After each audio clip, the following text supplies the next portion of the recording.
Bien, on va poursuivre notre culte à notre Dieu qu'on aime adorer en esprit et en vérité. Puis merci pour ces beaux chants d'adoration, de louange et d'exhortation. Bien, bienvenue à tous ceux qui se joignent à nous. Nous allons poursuivre cette série sur les commandements de Jésus qui se répartit dans tout le Nouveau Testament, parce que les apôtres ont répété les commandements de Jésus, nous les ont enseignés, nous les ont fait comprendre concrètement comment les mettre en pratique.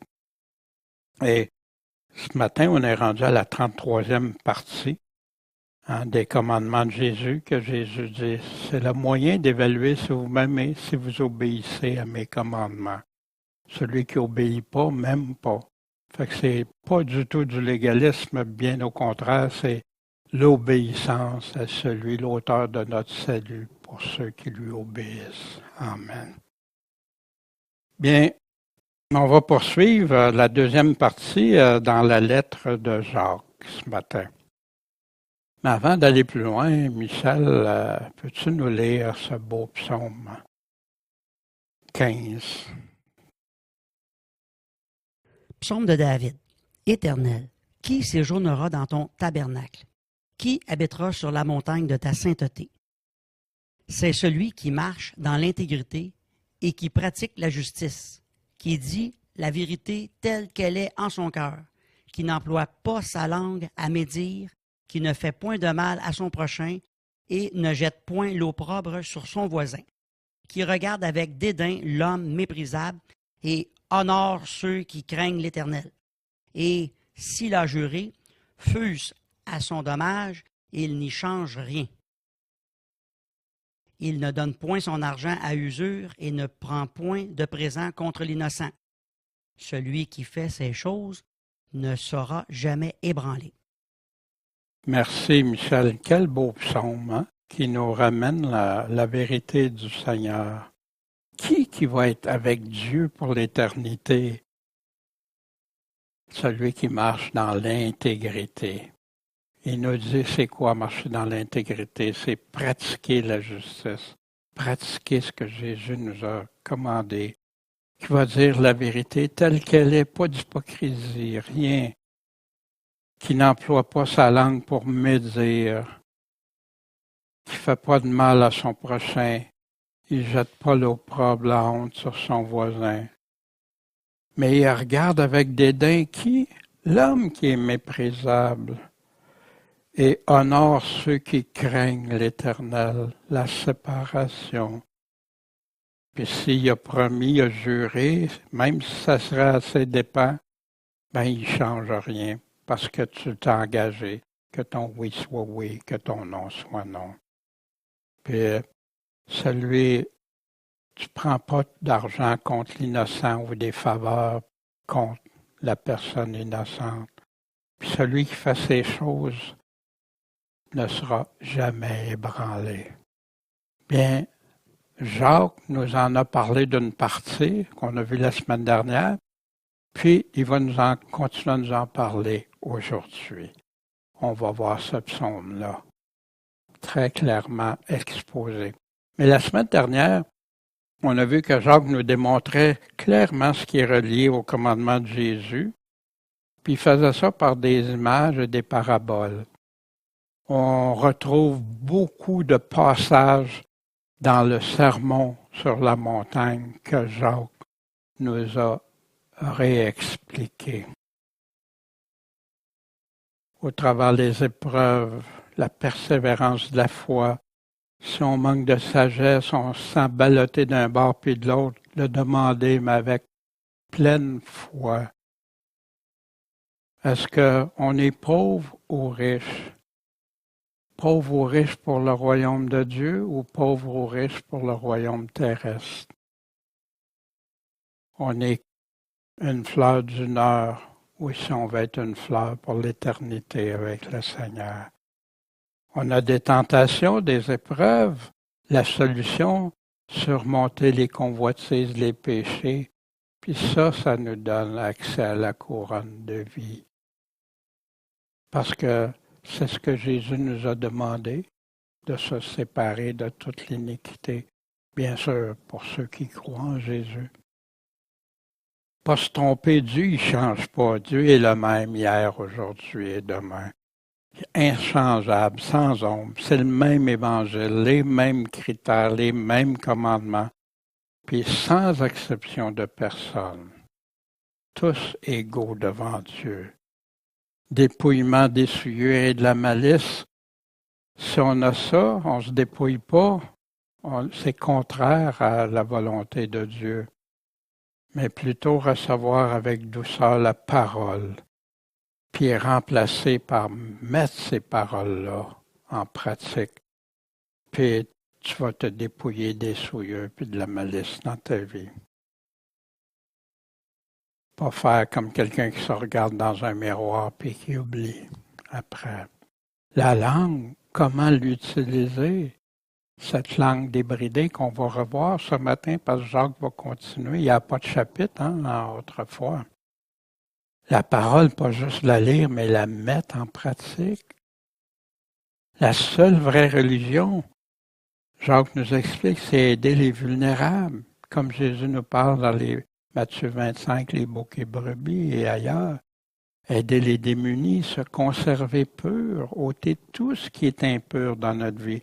Aucune exception de personne qui est basée sur les apparences, parce que plusieurs vont baser ça. La loi royale, aimer ton prochain comme tu t'aimes toi-même. Le jugement va être sans miséricorde pour ceux qui ne sont pas miséricordieux envers les autres. Pardonne si tu vas être pardonné, tu vas être pardonné comme tu as pardonné aux autres. La foi sans les œuvres est morte. Nul, ça vaut rien devant Dieu. Jacques va bien au-delà des apparences extérieures, mais il va direct au cœur dans ces enseignements-là. Non par les œuvres de la loi que Paul abordait dans sa lettre aux Romains concernant Abraham, mais par son amour total envers Dieu qui se traduisait par une obéissance totale et confiante, comme Abraham, pour plaire à Dieu. Puis ceux qui croient en Dieu ont la même pensée. Non, ce n'est pas un évangile de paille comme je vous avais partagé que malheureusement Martin Luther disait que la lettre de Jacques et d'autres lettres dont Pierre et d'autres, c'était des évangiles de paille, que pour lui, le vrai, c'était surtout romain. Puis même d'ailleurs, si vous lisez dans sa théologie, avant Romain, il t'explique tout ce que Romain veut dire.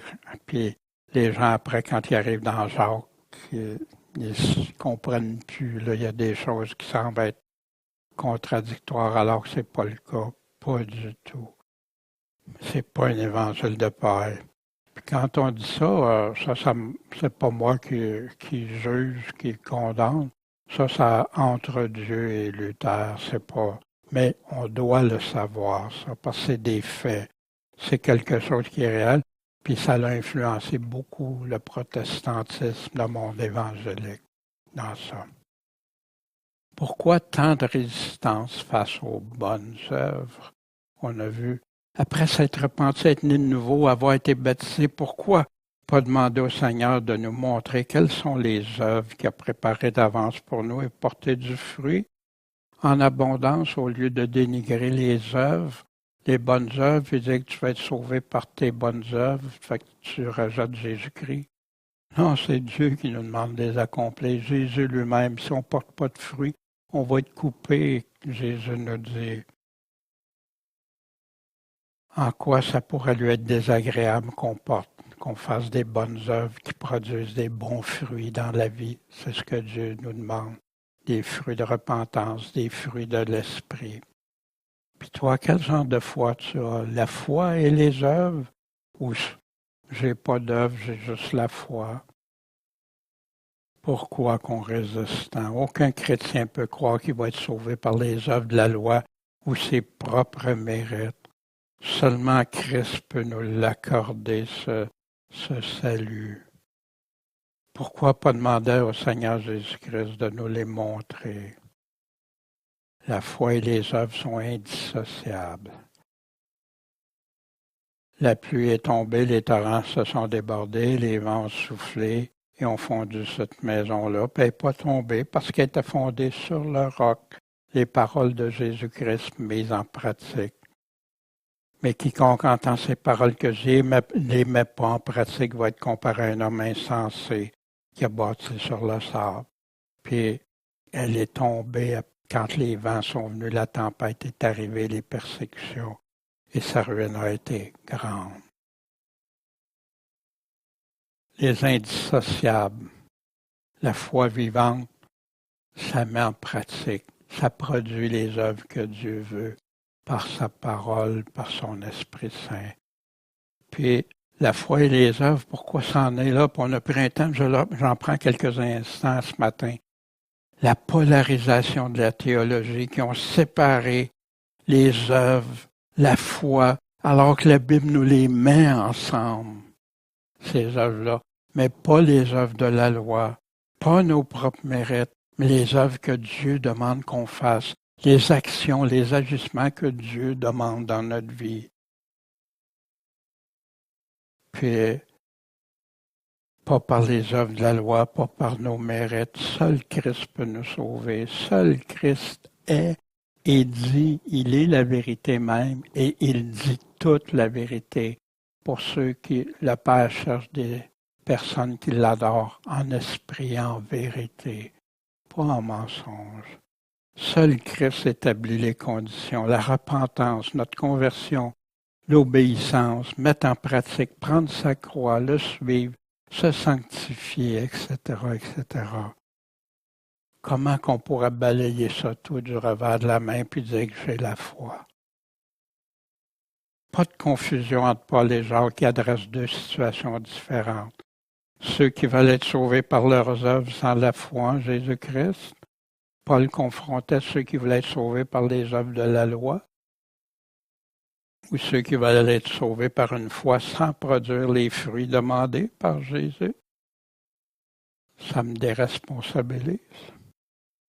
Aucune opposition, sauf si on découpe les passages de leur contexte respectif.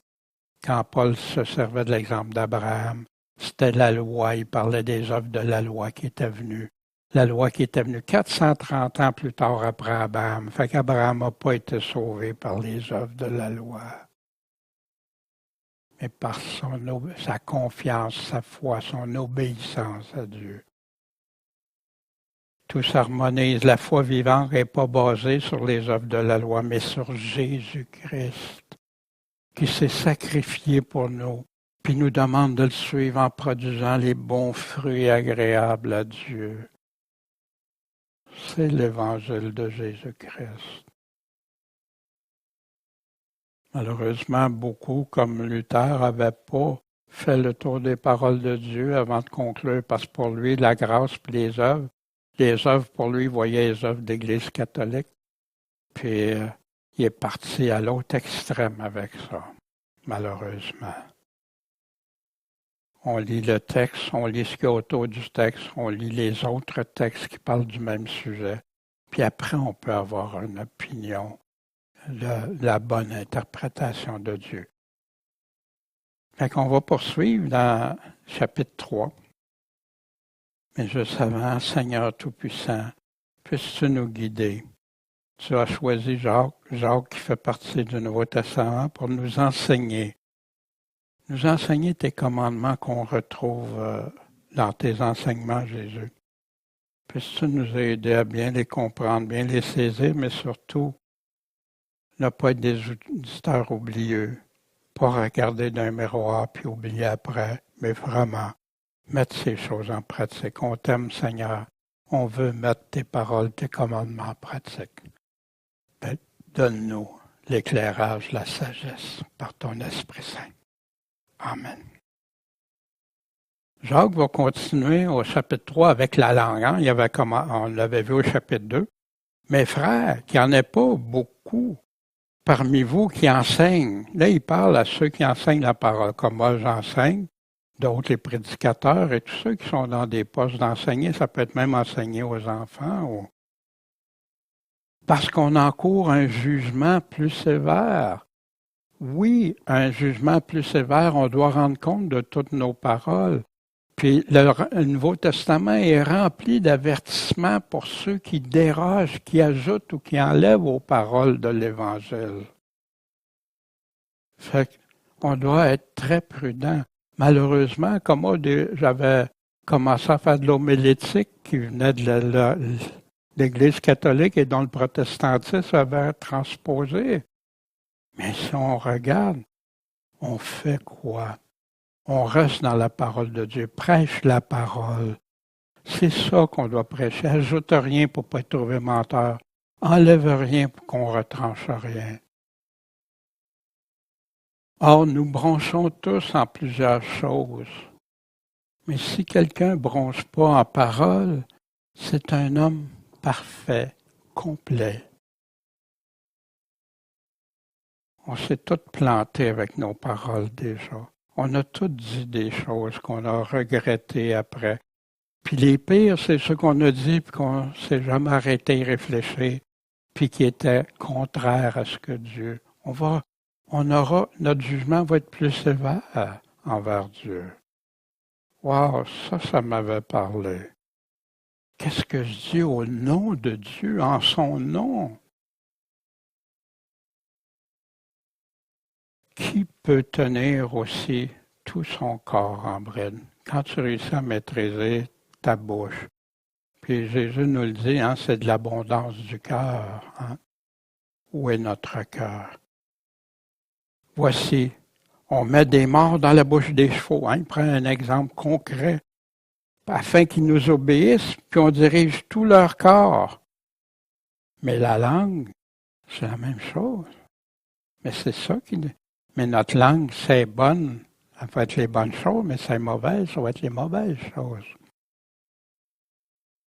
Voici encore un autre exemple, les bateaux, les navires qui sont si grands puis que poussent des vents violents, mais ils sont dirigés par un très petit gouvernail partout, comme le pilote.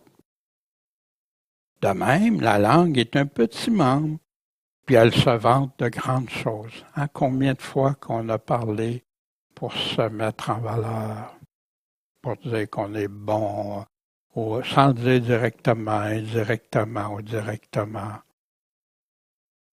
Est-ce que c'est correct, ça?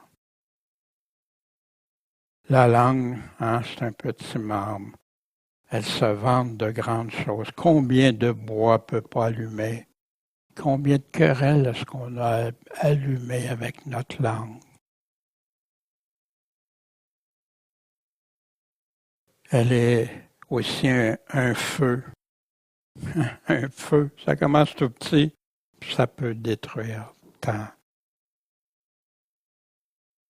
Un monde d'iniquité, plein de péchés peuvent être dans notre langue. Ainsi, la langue est placée parmi nos membres qui souillent tout le reste du corps, puis qui enflamme le cours de la vie, enflammée elle-même de la géhenne. On a les proverbes qui nous parlent de la langue beaucoup. Hein? Puis la vie et la mort peut être avec la langue. Tu peux donner la vie ou la mort avec ta langue. Puis la mort, ça ne veut pas dire nécessairement la mort physique. Là. Toute espèce de bêtes sauvages et d'oiseaux, de reptiles, d'animaux marins se domptent, puis ont été domptés par la nature humaine. Mais aucun homme ne peut dompter la langue. C'est un mal qu'on ne peut réprimer. Elle est pleine d'un venin mortel. Wow, par rapport au serpent. Hein? Par elle, on bénit Dieu le Père, puis par elle, on maudit les hommes qui sont faits à l'image de Dieu. On parle des deux côtés de la bouche. De la même bouche sort la bénédiction, le bien, ou la malédiction, le mal. Il ne faut pas, mes frères, que ça soit comme ça. Fait que Jacques décrivait une situation, puis Jacques est très direct, va droit au but, il est précis. Mais là, il donne la solution. À toutes les fois qu'il nous donne un problème, comme Paul, comme Pierre Frey, il nous donne la solution si on attend de voir. Mais il ne faut pas que ça soit comme ça. Il faut qu'on devienne parfait, qu'on soit plus comme ça. Une fontaine jette-t-elle par la même ouverture de l'eau douce puis de l'eau amère? Hein? Ben non. Mes frères, un figuier peut-il porter des olives? Une vigne des figues? De même, aucune fontaine ne peut donner l'eau salée et de l'eau douce. C'est un ou l'autre. Il faut dompter cette langue-là, la maîtriser. Puis c'est très important aux yeux de Dieu. Très important, beaucoup plus important que moi j'aurais pu le penser. Que dans ma vie, je regrette, j'ai été au trône de la grâce quand j'ai pu demander pardon avec des personnes. Je l'ai fait. Puis quand quand ça survient, toujours prêt à demander pardon. Mais ce qui est encore mieux qu'aller demander pardon, c'est de la maîtriser, notre langue. Faire attention à ce qu'on dit. Quand tu parles mal de ton prochain, quand tu parles mal de ta femme, de ton mari, quand tu parles mal de tes frères, tes sœurs. Des péchés reliés à la langue. Dans le psaume 140, verset 3, ils affilent leur langue comme un serpent. Hein? Jacques prenait toutes des choses souvent bibliques. Ils ont un venin d'aspic. Ils se plaisent au mensonge. De leur bouche, ils bénissent, mais dans leur cœur, ils maudissent. L'hypocrisie. Ton cœur a reconnu bien des fois que toi aussi, tu as mal parlé des autres. Puis ça arrive surtout surtout si on se sent supérieur aux autres. Si on n'est pas humble. Les paroles de sa bouche sont plus douces que le beurre. Wow, ça coule bien. Mais la guerre est dans son cœur. Ses paroles sont plus onctueuses que l'huile, mais ce sont des épées nues, sans étui qui coupent, qui font du mal. Ils aiguisent leur langue comme une épée, comme une flèche, leurs paroles amères pour tirer. Fait qu'il y en a qui utilisent des paroles douces, puis il y en a d'autres qui utilisent des paroles amères pour tirer en secret sur l'innocent. Puis ils n'en ont même pas la crainte de ça, ils font ça. Et savez-vous ce qu'il y a? Dans la fin des temps, Paul nous dit, on va connaître des temps difficiles, puis il parle de ces choses-là. Même dans l'Église, ceux qui vont même professer être chrétiens. Voici ce que Jésus nous parlait. Ce qui sort de l'homme, c'est ce qui souille l'homme, parce que c'est du dedans, c'est-à-dire du cœur des hommes que sortent les mauvaises pensées, les adultères, les fornications, les meurtres, les vols, la cupidité, les méchancetés, la fraude, l'impudicité, l'œil envieux, la médisance. Jésus nous parle de médisance, la fierté, l'orgueil, la folie, l'insensé, comme les vierges insensées. Tous ces vices sortent du dedans et souillent l'homme. L'abondance du cœur. Et voici, comment vous pouvez parler de dire des bonnes choses en étant méchant? Parce que c'est de l'abondance du cœur que la bouche parle. Quand tu parles, c'est-tu bon ou c'est mauvais? C'est-tu bien ou c'est mal? Ben c'est là que tu peux savoir de quelle race tu fais partie. Race de vipère ou la race de Dieu? Si important. L'homme de bien tire des bonnes choses du bon trésor, mais le méchant, il tire des mauvaises choses du mauvais trésor de son cœur. Puis là, il va dire des choses mauvaises. Or, je vous dis que les hommes rendront compte au jour du jugement de toute parole vaine qu'ils auront dite, parce que tu seras... Fait que, allons voir. Fait que là, il y en a qui pensent que c'est juste pour ceux qui n'ont pas accepté Jésus. Non, c'est pour tous. Tous ceux, tous vont rendre compte. Tous les hommes. car tu seras justifié par tes paroles, et par tes paroles tu seras condamné. Pas être justifié, condamné. Sauvé, perdu.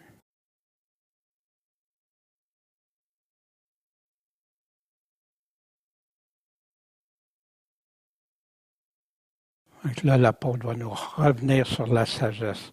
Y a-t-il parmi vous quelqu'un sage et intelligent? Hey, on aime ça. Hey, je suis brillant, je suis sage. Hein? Non, on va jamais de nous-mêmes. Si on a cette pensée-là, c'est de l'orgueil.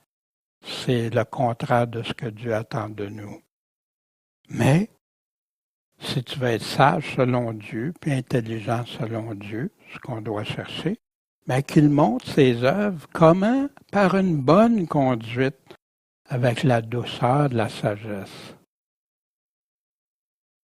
Mais si tu as un zèle amer, un esprit de contention dans ton cœur, glorifie-toi pas de ça.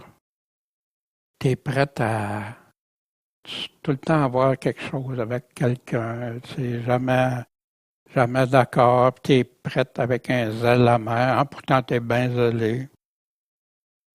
Mentez pas contre la vérité. C'est pas de la sagesse qui vient d'en haut, ça, quand on parle méchamment de quelqu'un. Mais elle est terrestre, elle est animale, puis elle est diabolique. Qui va se vanter d'avoir cette sagesse-là? Pourtant, plusieurs la prennent, cette sagesse-là, au lieu de prendre la vraie sagesse. Parce que partout où ils sont de la jalousie, puis de la chicane, il y a du trouble, puis toute espèce de mal. On voit ça souvent dans des couples, des ménages, puis tout ça. Puis c'est tout le temps ou souvent, ça dégénère. Mais voici, quant à la sagesse, celle qui vient d'en haut, celle qui vient de Dieu, elle est en premier pure, paisible, on cherche la paix, modérée, pas dans tout, hein? Traitable. La sagesse, oui, on doit être traitable. Pleine de miséricorde, comme on veut recevoir la miséricorde, et de bons fruits, encore les fruits. Jésus dit qu'on doit porter du fruit pour lui. Impartial, sans parti pris, puis sans hypocrisie. Pas pour faire semblant. Or, le fruit, un des fruits de la justice, ça se sème comment? Dans la paix. Pour ceux qui s'adonnent à la paix. Heureux ceux qui cherchent la paix. Maintenant, il nous a dit qu'il montre ses œuvres par une bonne conduite. On va revenir un peu sur Paul. Est-ce qu'il refute vraiment les œuvres?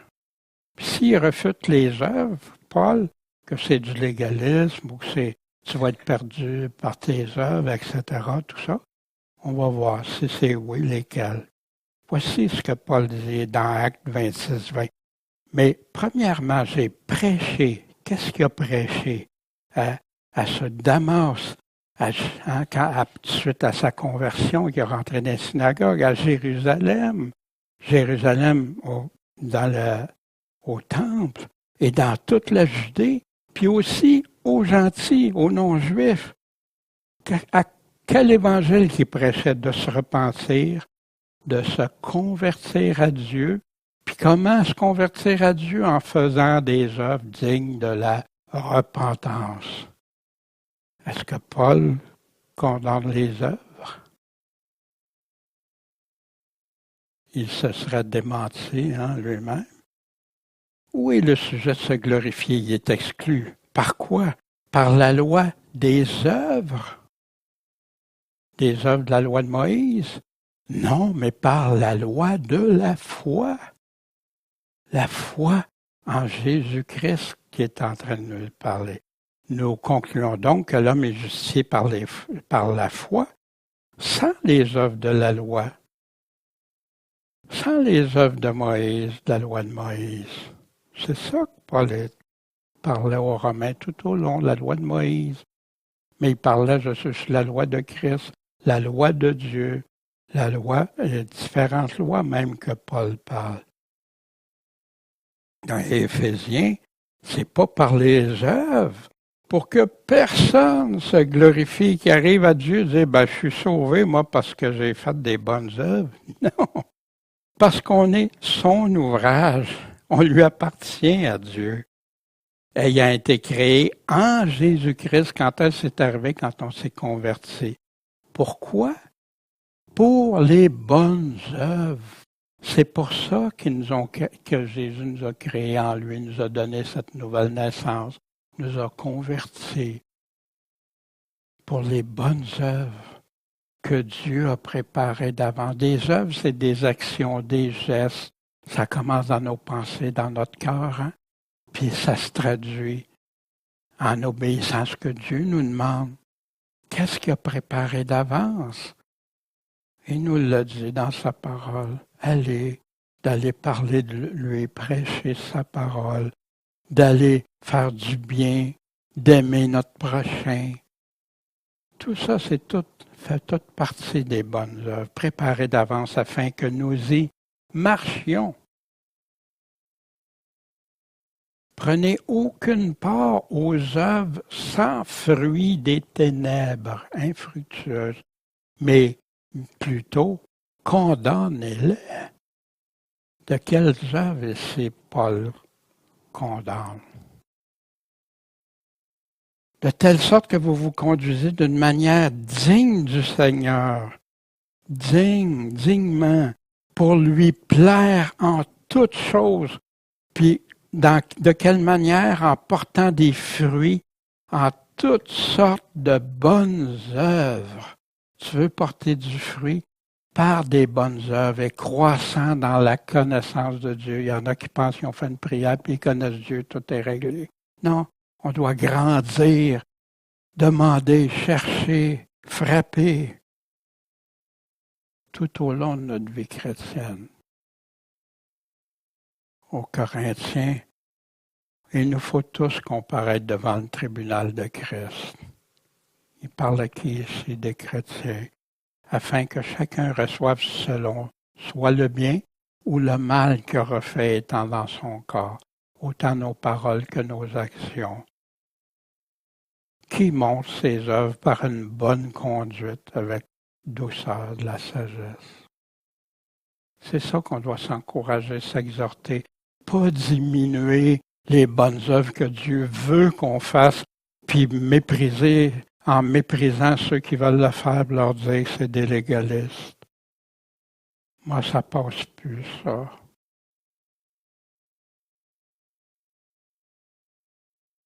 Les origines de la sagesse, on avait vu la semaine dernière, mais juste rapidement, celle qui vient de Dieu puis celle du diable, parce que c'est le passage que Jacques vient de nous parler. Sage et intelligent, monte tes œuvres par une bonne conduite avec douceur. Mais celle du diable, la mère, esprit de contention, chicane, toujours vouloir. Puis, mentir, ça fait mentir contre la vérité. Parce que c'est pas la sagesse qui vient de Dieu, mais elle est terrestre, animale et diabolique.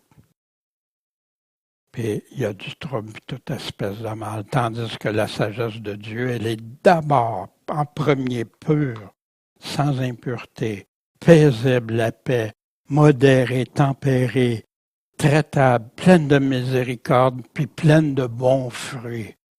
Qu'est-ce qu'on veut de plus clair? Impartial, sans parti pris, que ça soit dans la vie, que ça soit dans ta théologie, que ça soit dans n'importe quoi. Impartial, sans dissimulation, sans hypocrisie. Au chapitre 3, on a vu que ceux qui enseignent doivent faire extrêmement attention à ce qu'ils disent. Puis, on doit contrôler sa langue qui peut être une occasion de condamnation pour l'homme. Puis que tous, on va avoir à en répondre. C'est comparé à un venin mortel. Puis faire attention, si on bénit Dieu le Père par notre langue, on ne doit pas maudire les hommes. La bénédiction et la malédiction, les deux, parler des deux côtés de la bouche, non. Sages et intelligents, montrons nos œuvres par une bonne conduite avec la douceur de la sagesse. Mais si on a un zèle amer, un esprit de contention dans notre cœur, pas se glorifier, mens pas contre la vérité, dis pas que tu es sage et intelligent de Dieu, tu as la sagesse de Dieu. C'est le contraire. Elle est diabolique, terrestre, animale. Jalousie, chicane, du trouble. C'est malheureux, il y en a dans plein d'églises aujourd'hui. Mais ça a débuté il y a longtemps. Regardez Corinthiens, les lettres aux Corinthiens. Sagesse d'en haut doit être peu paisiblement. On a vu tout ça. Puis de semer le fruit de la justice dans la paix. Mais c'est pour ceux qui s'adonnent à la paix. Il y en a qui veulent la paix, mais qui ne font pas la paix avec les autres. Tu ne peux pas marcher ces deux tableaux. Ennemis de Dieu, voici, il va continuer au chapitre 4. D'où viennent parmi vous les dissensions, les querelles, les tensions? Est-ce que ce n'est pas vos passions qui combattent dans vos membres? Hein? C'est fort, c'est puissant. Hein? Vous convoitez, et là, il va nous expliquer de quoi, pourquoi il dit ça. Puis vous obtenez pas. Vous êtes meurtrier et jaloux, hein? Puis meurtrier, Jésus nous a dit, quiconque n'aime pas son frère est meurtrier dans son cœur. Et jaloux. Vous ne pouvez pas être satisfait. Fait que vous agissez selon la chair, puis après ça, comment ça, tu sais, j'ai pas ce qu'il faut. Vous luttez, puis vous faites la guerre, puis vous obtenez pas. Puis là, vous ne demandez pas. Mais demandez, Jésus nous l'a dit, hein, si on demande selon sa volonté. Est-ce que c'est sa volonté d'être dans la jalousie, la convoitise, les querelles, etc.? Vous demandez, fait que là, une autre catégorie, puis vous ne recevez pas. Pourquoi? Parce que vous demandez mal, puis dans le but de satisfaire à vos plaisirs. Ce qui vous fait plaisir, pas ce qui fait plaisir à Dieu ou à ton prochain. Hommes et femmes adultères. Fait que là, il y en a qui pensaient juste, adultère, un homme et une femme. Non, non, regardons qu'est-ce qu'il va nous dire. Savez-vous pas que l'amour du monde est une inimitié contre Dieu, est adultère envers Dieu? Dans justement l'Apocalypse, la révélation de Jésus-Christ, il nous parle de ceux qui sont adultères envers Dieu aussi, qui se nourrissent d'autre chose que des paroles de Dieu. Une inimitié contre Dieu, ennemi contre Dieu. Donc, qui voudrait être ami du monde sera ennemi de Dieu.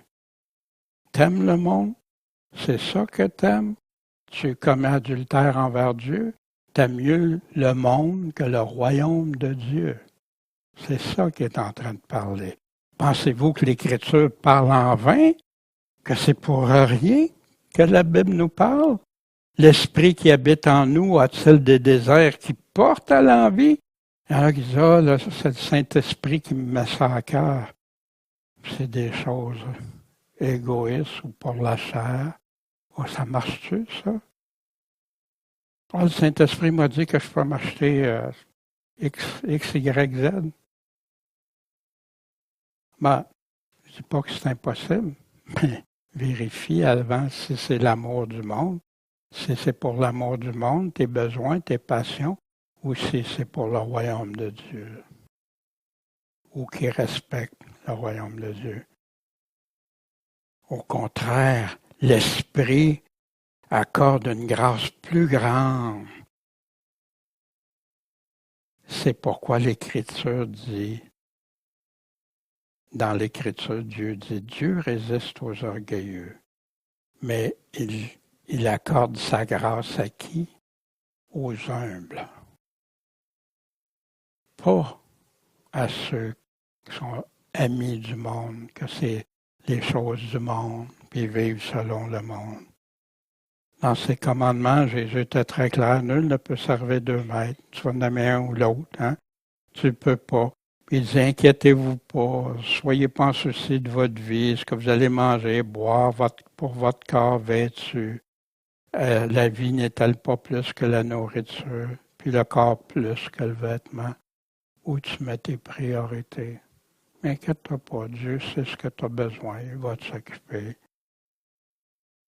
Puis tous les commandements, quand Jésus parle de querelles entre personnes, des convoitises, les meurtres, les jalousies, qu'on doit demander selon sa volonté, pas dans la jalousie, etc. Être adultère envers Dieu, amis du monde, ou plutôt être comme des enfants, humbles comme des enfants. Amis ou ennemis de Dieu? Voici l'apôtre Jean dans la première lettre, chapitre 2, 15 à 17. N'aimez pas le monde, ni les choses qui sont dans le monde. Ça veut dire les personnes ici? Non, non. N'aimez pas le monde. Le prince de ce monde il est dans un système, un monde. Si quelqu'un aime le monde, l'amour du Père n'est pas en lui. Ça peut être plus clair? Car tout ce qui est dans le monde, fait que là, il va nous le décrire, la convoitise de la chair, la convoitise des yeux et l'orgueil de la vie, se prendre, hein, ne vient pas du Père, mais ça vient du monde. Puis si c'est ça que tu as, la convoitise de la chair, des yeux, l'orgueil de la vie, mais tu n'es pas de Dieu. Tu es ennemi de Dieu. Parce que Dieu, son royaume, c'est pas comme ça. C'est le contraire, c'est la générosité, la bienveillance. Se réjouir quand quelqu'un, ça va bien dans sa vie ou qu'il y a quelque chose que toi, tu n'as pas. Tu es content pour lui.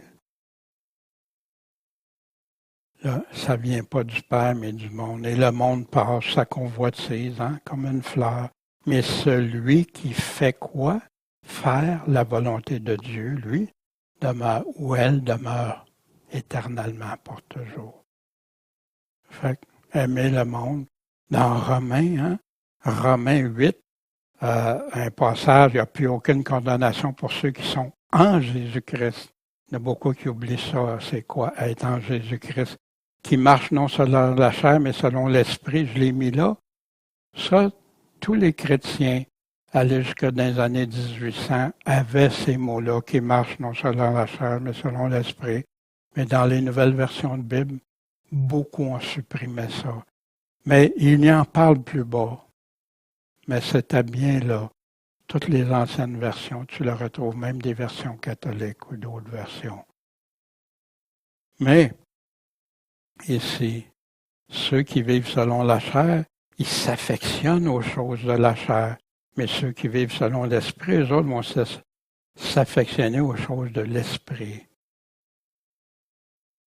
Parce que si c'est la chair que t'aimes, c'est la mort.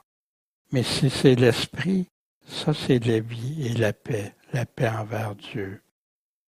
Parce que l'affection de la chair est inimitié contre Dieu. Exactement comme Jacques parlait. Puis ceux qui sont dans la chair ne peuvent pas plaire à Dieu. Pour vous, vous n'êtes pas dans la chair, mais dans l'esprit. Mais il y a une condition. S'il est vrai que l'Esprit de Dieu habite en vous, si tu vis non selon la chair, mais selon l'Esprit. Puis si quelqu'un n'a pas l'Esprit de Christ, qui ne vit pas selon Christ, qui n'est pas disciple de Christ, bien, il n'est pas à lui. Mais si Christ est en vous, le corps est bien mort à cause du péché. Puis il continue. Quel royaume est-ce que tu choisis? Le royaume du monde ou le royaume de Dieu? Ça coûte quelque chose, hein? Jésus nous a dit, si tu n'es pas prêt à renoncer à tout, Ça ne veut pas dire qu'il va nous mettre dans la rue, qu'on va tout. Non! Es-tu prête quand ça arrive dans ta vie, dans le cheminement, dans ta foi? Peut-être que tu n'auras jamais, mais es-tu prêt? Le bon choix, la solution que Jacques va nous dire après nous avoir mis en lumière ces choses-là. Donc, soumettez-vous à Dieu, la soumission, être soumis. Le monde n'aime pas ça, se soumettre. Mais quand tu dis Jésus-Christ devient ton Seigneur, c'est parce que tu te soumets à sa seigneurie, à sa volonté, à ce que lui dirige ta vie, à ce que lui choisisse qui est bon pour ta vie ou pas. Résister au diable, puis là, il va s'enfuir de vous. Non, on a ça dans Éphésiens chapitre 6, le combat, l'armure du chrétien, résister aux puissances des ténèbres. Dans Éphésiens 6, approchez-vous de Dieu, puis là, il va s'approcher de vous. Pécheurs, ceux qui sont dans le péché, nettoyez vos mains. Et vous qui avez le cœur partagé, qui faites adultère avec Dieu, un pied dans le monde, un pied dans le royaume de Dieu, purifiez vos cœurs. Sentez vos misères. Soyez dans le deuil, pleurez. Ben non, l'Évangile, c'est juste la réjouissance, puis tout ça. Demande à Paul, quand il a été en détresse, qu'il nous le dit lui-même. Mais rien ne l'a séparé de l'amour de Christ. Ça, c'était le but essentiel. Que votre rire se change en pleurs et votre joie en tristesse. La tristesse de Dieu qui conduit à la repentance, c'est de cette tristesse-là que Jacques parle. Humiliez-vous devant le Seigneur. Sois humble devant lui. Sois soumis. Mets-toi à genoux. Tous, de toute façon, tous fléchiront le genou. On le chantait ce matin. Fléchiront les genoux devant Christ. Pourquoi pas le faire ici, pendant que tu es en vie, au lieu d'arriver au jour du jugement ou au retour de Christ?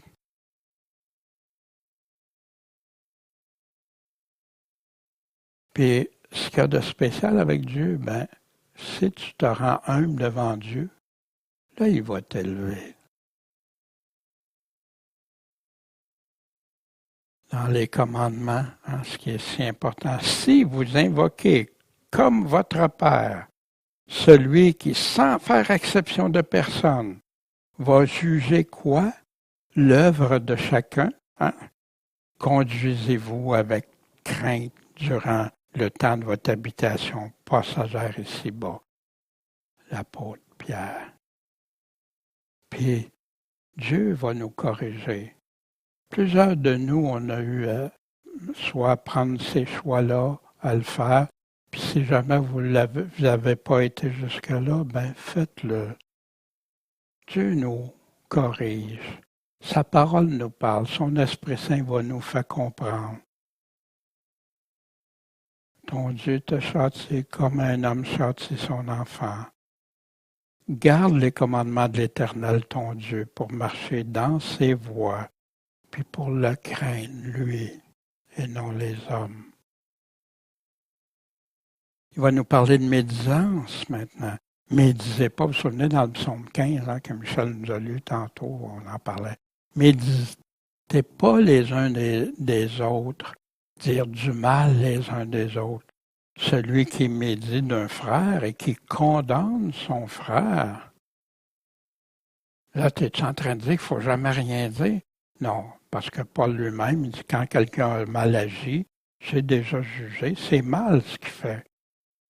Mais le juger, parler mal d'un frère puis le condamner, là, tu es en train de médire de la loi, puis tu es en train de juger la loi même. Wow! Tu es supérieur, toi, à ce que la loi de Dieu te dit. Or, si tu juges la loi, tu n'es pas un observateur, mais tu t'es rendu un juge de la loi. C'est malheureux parce qu'il y en a plusieurs qui font ça. La loi de Dieu, elle vient de Dieu. La loi de Christ, elle vient de Christ. Il y a un seul législateur qui peut sauver ou perdre.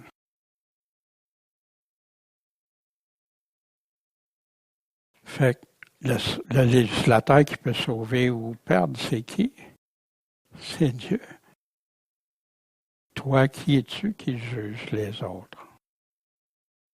Fait qu'il nous ramène ici à qu'on va rendre compte de toutes nos paroles, vaines. Si je dis quelque chose de quelqu'un, il faut que ce soit vrai. 2, il ne faut pas que ce soit pour lui faire du tort. Puis 3, c'est pour avancer une solution dans l'Église. Et d'ailleurs, dans Matthieu 18, si ton frère a péché contre toi, puis il nous donne des étapes à suivre. Jugez pas pour ne pas être jugé. Fait qu'il y en a qui ne veulent plus juger de rien. On va voir ce que Jésus nous dit. On avait une série d'ailleurs sur les jugements. Je me souviens plus qu'une dizaine d'enseignements sur les jugements à travers la Bible. On va vous juger du même jugement. On va vous mesurer la même mesure que vous mesurez les autres. Puis pourquoi tu regardes la paille dans l'œil de ton frère tandis que tu ne vois pas la poudre dans ton œil? C'est facile pour nous de juger quelqu'un, de tomber dans ce piège-là. Mais soyons prudents. Soyons très prudents avec ça. Parce que souvent, je peux avoir une poutre devant mes yeux. Puis je vais essayer d'enlever la paille d'un œil de quelqu'un. Ou comment dis-tu, permets que j'enlève la paille de ton œil pendant que tu as une poutre. Voici pourquoi Jésus disait ça. Hypocrite. Toi, tu penses que tu es supérieur, tu ne penses pas rien. Hypocrite. Premièrement, ôte ton œil la poutre que tu as. Puis après, tu penseras aller enlever la paille. Jésus nous dit aussi, jugez pas selon l'apparence. On doit juger. Comme Paul dit, c'est pour ça Paul dit, j'ai déjà jugé celui qui avait la femme de son père. Mais juger selon la justice. Oui, on doit juger, mais selon la justice de Dieu. Jacques va nous parler du temps d'une vie. Je m'adresse maintenant à vous qui dites, nous irons aujourd'hui ou demain dans telle ville. On va y passer une année, on va trafiquer, on va gagner, on va faire de l'argent. Ah, vous ne savez pas ce qui va naître de demain. Parce que qu'est-ce que c'est votre vie? C'est juste une vapeur qui paraît pour un peu de temps, puis qui va disparaître après. Au lieu, la solution, vous devriez dire, si le Seigneur le veut, puis si nous vivons, on fera ceci ou cela.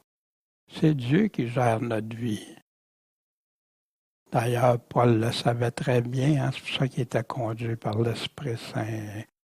Mais maintenant, vous vous glorifiez dans vos ventries, dans votre style de vie que vous aimez, l'orgueil de la vie, ces choses que vous aimez, dire que vous avez fait ça, ou vous allez faire ça, ou telle chose. Toute présomption de cette sorte-là, c'est bon, mauvais. Donc, celui-là, il pêche, celui qui connaît le bien, puis qui le fait pas. Fait que tu le sais maintenant qu'est-ce que tu dois faire pour le bien. Dieu donne la vie, Dieu la reprend, c'est une vapeur, mais qui va contester avec lui? C'est à lui qu'appartient notre vie maintenant. Donc, s'il lui veut. Fait qu'au chapitre 4, on a vu des dissensions, des querelles, est-ce qu'il y a des passions qui combattent en nous, qui nous... combien de fois les gens, c'est plus fort que moi, c'est plus fort que moi. La passion qui combat. Je ne serai jamais capable. Non, c'est pas ça que la Bible nous dit. C'est de la convoitise. Meurtrier, en vouloir à quelqu'un, jaloux, insatisfait. Dieu t'a donné plein de choses à partir du respire. Puis murmurer comme le peuple d'Israël a fait dans le désert, ils ont tout fait périr parce qu'ils murmuraient. Ça ne m'intéresse pas, moi. Es-tu satisfait de la vie que Dieu te donne, t'accorde? Ah, c'est bien de chercher à améliorer des choses et tout ça. Mais si tu le fais, tu es toujours insatisfait. Tu n'es jamais content. C'est à Dieu que tu vas répondre. As-tu des luttes, des guerres? Tu n'obtiens pas, tu demandes, tu ne pries pas. Tu ne demandes pas, ça va servir à quoi? Puis tu demandes, puis tu ne reçois pas, parce que tu demandes mal pour satisfaire tes convoitises, tes plaisirs, ta chair. Mais est-ce qu'on est adultère, l'amour du monde contre Dieu? Si on veut être ami du monde, elle vit nos affaires, notre chair, les choses de cette vie, c'est se rendre ennemi de Dieu. L'esprit en nous, est-ce qu'il y a des désirs qui portent à l'envie? Jacques en parle beaucoup, ces choses-là, mais on vit dans un monde de convoitise, que le monde veut toujours quelque chose. Pensez-vous que l'Écriture parle pour rien dire? Dieu accorde la grâce à qui? Aux humbles, mais il va résister aux orgueilleux.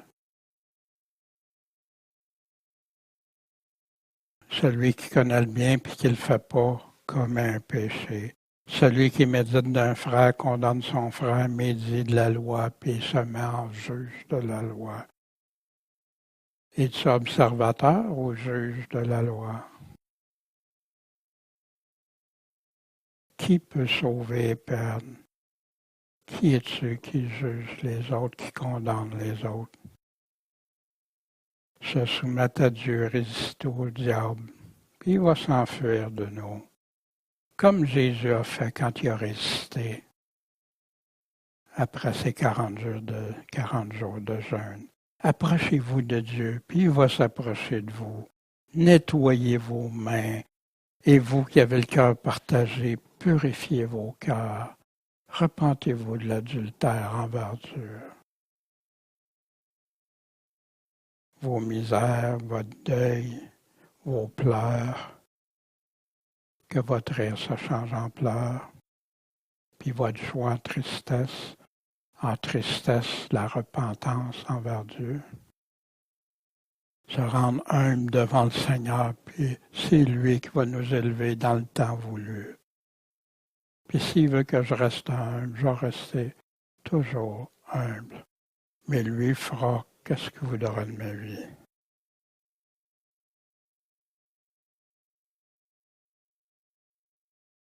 La semaine prochaine, on va poursuivre avec le dernier chapitre, le chapitre 5. Puis je vous laisse déjà le titre, Ennemi, amoureux du monde ou ennemi de Dieu, mais on va poursuivre ça. Et vous savez, ce matin, on a regardé chapitre 3 et 4 qui nous parlent de notre langue, l'importance que ça a pour Dieu, notre langue, le contrôle de notre langue. Quand on enseigne au nom de Dieu, c'est doublement important de ne pas médire des autres, de ne pas condamner les autres, juger, faire des choses qui seraient contraires, se sentir supérieur à ce que Dieu a dit. Le seul législateur qui peut sauver et perdre, mépriser celui qui est fait à l'image de Dieu. Wow. Bien, et on va poursuivre le dernier chapitre qui est riche encore. Mais à date, on a vu plein de passages reliés au commandement de Jésus. Je ne les ai pas tout mis parce que ça ne finirait pas. Mais, puis la semaine prochaine, ceux qui sont intéressés à méditer, à observer la lettre de Jacques, un exercice que je vous proposerai pour bien saisir. Puis Jacques, c'est l'évangile de Jésus-Christ qui nous présente. Il nous l'explique avec des exemples concrets pour qu'on le comprenne bien, qu'on s'en aille pas dans des voies périlleuses, des voies qui peuvent nous conduire ailleurs qu'à Dieu. Le monde, est-ce que j'aime mieux ma vie terrestre que ma vie que Dieu m'a promis? Parce que tout ça va déterminer si je veux vivre selon le monde, selon les principes du prince de ce monde, ou selon les principes de Dieu, dans son royaume de justice, de bonheur. Il nous aime, il veut qu'on soit ferme en lui, qu'on vive pour lui, qu'on agisse pour lui, puis pour nos frères, nos sœurs. Bon Père céleste, merci de ta parole. Seigneur, j'aimerais te demander de nous aider tous et chacun à bien saisir, pas être des auditeurs oublieux, pas être quelqu'un qui s'est regardé dans le miroir puis qui a oublié, mais vraiment mettre en pratique tes paroles.